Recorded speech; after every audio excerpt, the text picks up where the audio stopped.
guys, it's Jan, Not a Real Farm. Thanks for joining me again today, guys. So sorry I haven't posted a video in the last 3 days, but we are smack dab in the middle of seed testing. And so we are testing the germination rates of our seed. And so that is taking a lot of our time because we want to make sure that when we're posting in the Etsy store and on our brand new seed store website, that our germination rates are where I want them to be. Nevertheless, the reason why I'm doing today's video is because I've been receiving a lot of emails about cucumbers. And it's great because today we are actually seed testing a lot of our cucumbers.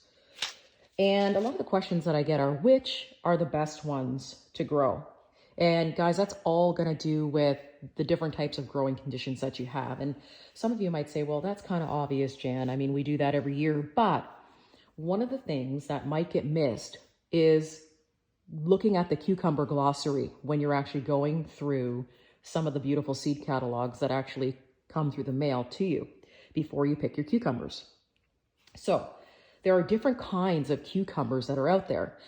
And last year when I grew, I did a Marketmore cucumber, which has both female and male flowers. And then I did gherkins, which both have male and female flowers.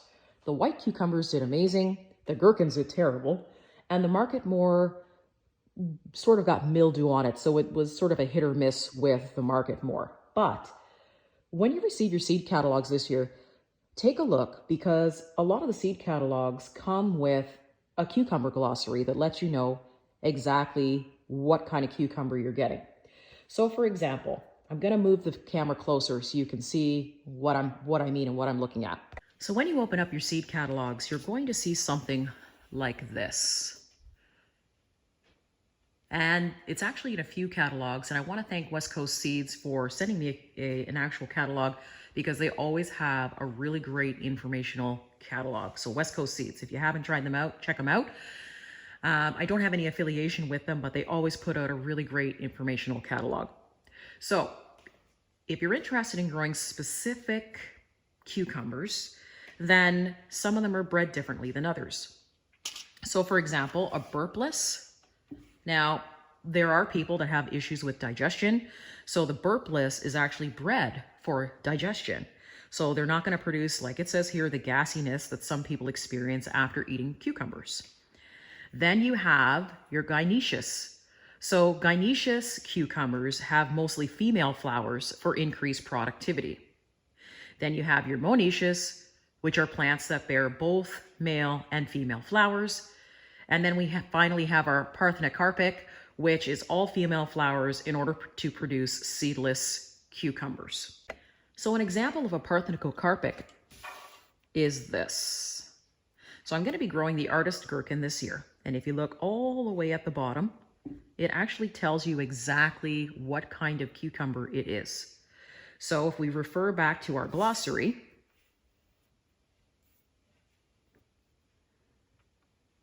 the PARTHENOCARPIC have all female flowers in order to produce seedless cucumbers. The second example I have is this one. So they have an Olympian cucumber. It grows within 65 days, but if you look all the way at the bottom, you can see it's a gynoecious cucumber. So the gynoecious cucumber, if we look at our glossary here, is having mostly female flowers for increased productivity.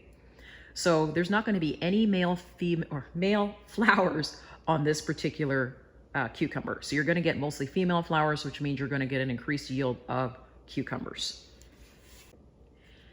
And finally, we also have these as well, which is a lemon cucumber. And I don't have the write-up on it because this, if you look really closely, is an heirloom. So heirlooms will bear both male and female flowers. And so this is what you would call a monoecious cucumber. Always make sure to refer to the glossary because it will tell you what type of cucumber and how much it will produce and what the expectations are at the end of the year, at the end of the growing season. Do you want ones that have mostly female flowers for your increased yield? That's great. If you want monoecious, so you're looking at heirlooms, which grow both male and female flowers. Or are you looking for this guy, which is PARTHENOCARPIC? It's such a hard word to say. That is basically seedless where it doesn't require any pollination. And a lot of this guy here, you'd probably want to grow if you have a greenhouse, because what you can do is you can actually segregate in a greenhouse where there's not going to be any pollination. I'm not going to guarantee that there's not going to be any pollination in the greenhouse unless I'm individually sort of covering the flowers. But my interest this year is getting as much cucumbers as I can for productivity.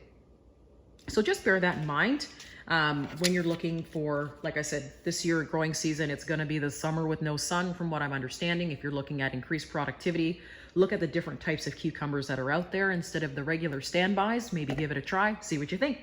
So that's pretty much it. That's all I had to say for today, guys. I've got to get going to test these white cucumbers and see how the germination is going. Hope you have a wonderful day. If you have any questions, please pop them below. Send me an email at notarealfarm@yahoo.com or visit us at notarealfarm.etsy.com. See you soon.